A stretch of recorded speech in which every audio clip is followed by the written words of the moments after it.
In today's video, I'm going to teach you how to delete a project in Supabase with our 2025 quick guide.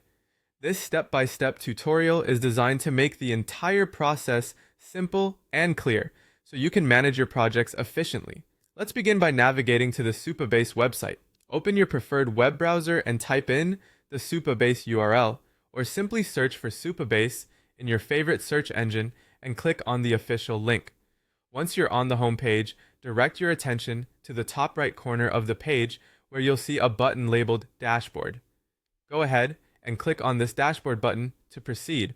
After accessing your dashboard, you'll notice a list of your organizations. Here, you'll need to select the appropriate organization associated with the project you intend to delete.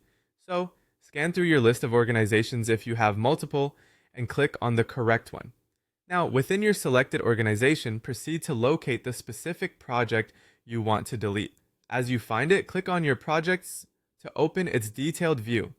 The next step involves accessing the project settings. You'll find a navigation menu on the left sidebar of your screen. Within this menu, look towards the bottom area for project settings and click on it. This action will direct you to a new page dedicated to various settings related to your project. Once inside the project settings, you're going to scroll down to the section labeled Delete Project.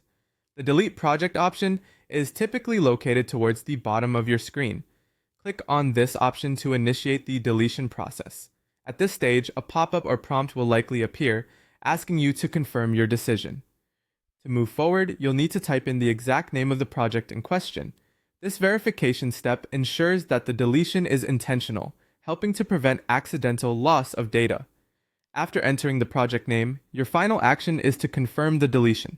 Look for the button that says Confirm Deletion of your project and click on it. Once clicked, your project will be scheduled for deletion. Be aware that this action is irreversible, so make sure you've backed up all necessary information before performing this step. Congratulations! You've successfully gone through the process of deleting a project in Supabase. By following these instructions, you can manage your project list and keep it organized efficiently. Remember, taking the time to ensure you are deleting the right project is crucial. Make sure to double check your selections if you have multiple projects or organizations within Supabase. Thanks for watching, and see you in our next guide.